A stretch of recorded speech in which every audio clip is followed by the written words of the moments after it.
បាទជាទូទៅនៅក្នុងការរស់នៅគឺយើងតែគិតទៅលើទីតាំងនៃការរស់នៅឬក៏តកតងទៅនឹងសកម្មភាពនៃការរស់នៅរបស់យើងប្រចាំថ្ងៃជាក់ស្ដែងសម្រាប់ការរស់នៅរបស់ខ្ញុំប្រចាំថ្ងៃគឺការរស់នៅជាមួយនឹងគ្រួសារនៅស្រុកកំណើតដែលជាការរស់នៅបែបថាសាមញ្ញធម្មតាដោយយើងមានការចិញ្ចឹមមាន់ទាជ្រូកផ្សេងៗផងដែរដែលបងខ្លះគាត់ចង់បានការរស់នៅបែបនេះជាទូទៅផ្សេងបងដែលគាត់ថាមានទៅលើចំនួនគ្រប់គ្រាន់ហើយជាងគាត់ចង់បានការរស់នៅមួយបែបសាមញ្ញធម្មតាហើយមានសត្វចិញ្ចឹមមានរបស់ហូបពិសេសបាទហើយទាំងអស់នេះគឺសម្រាប់ខ្ញុំគឺមានខ្លះដែរបងបាទទីទៅសម្រាប់ការរស់នៅមួយខ្ញុំគឺនៅបែបសុខចង្ការយើងមានចិញ្ចឹមមាន់ទាបាទហើយពួកគេស្រាប់ហើយឡើងពងឲ្យចំណីបាទហើយទារបស់ខ្ញុំក៏មិនមានច្រើនដែរដោយសារតែមួយមុនស្លាប់ដោយសារតកតងនឹងជំងឺហើយខាងក្រោយនោះមានដើមត្នោតមានដើមចេកមាន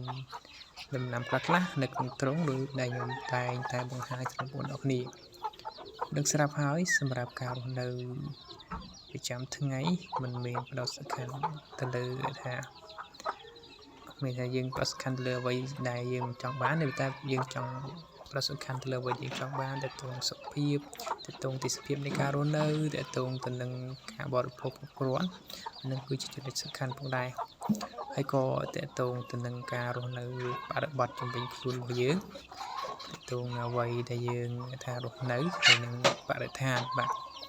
បងប្អូនគឺស្រាប់បាទទាំងអស់នេះគឺជាអ្វីដែលយើងចង់បានម្នាក់ណាបាទហើយសម្រាប់ការរស់នៅរបស់ខ្ញុំជាមួយនឹងគ្រួសារបងប្អូនគឺស្រាប់ហើយខ្ញុំតែងតែបង្ហាញជាក់ស្ដែងណាដោយសារខ្ញុំនៅខាងជនបទជាងនៅខាងខេត្តកំពង់ធំបាទអញ្ចឹងការរស់នៅគឺយើងតែងតែថាទៅជាការទៅស្រែជាការបាទហើយយើងថាជាការយើងមានជាការទៅលងជាការស្វាយចិនពីមុនបាទហើយការរស់នៅជុំវិញខ្លួនយើងគឺស្រាប់ហើយមានមាន់មានទីហើយយើងមានសត្វមានជ្រូកហើយនេះមានជាឆ្កែមិនមែនកូននេះបាទចលាងបាទពេលវាមកលេងវាតិចទៅបាទមកក្រាបលូ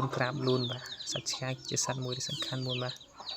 ដែលស្គាល់ម្ចាស់ណាបងដូចបងក្រាបសត្វឆ្កែយើងឲ្យបាយតែម្ដងស្គាល់មកយើងបណ្ដោយបាទហើយទាំងអស់នេះគឺមានបែបជាមួយការរស់នៅមួយដែលថា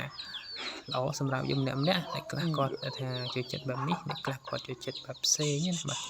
គាត់ចង់រស់នៅបែបហឺហាអញ្ចឹងមកតាមជាក់ស្ដែងហើយសម្រាប់វីដេអូហ្នឹងគឺមានតែប៉ុណ្ណឹងបងនេះហើយបងដែលចូលចិត្តក៏ពេញចការចុច join នៅ channel របស់ខ្ញុំបានមួយហើយនឹង share ជាមួយនឹងវីដេអូរបស់ខ្ញុំបាទដើម្បីទទួលបាននៅវីដេអូថ្មីពីខ្ញុំបាទមុនគេហើយនៅពិសេសគឺវីដេអូតាក់ទងទៅនឹង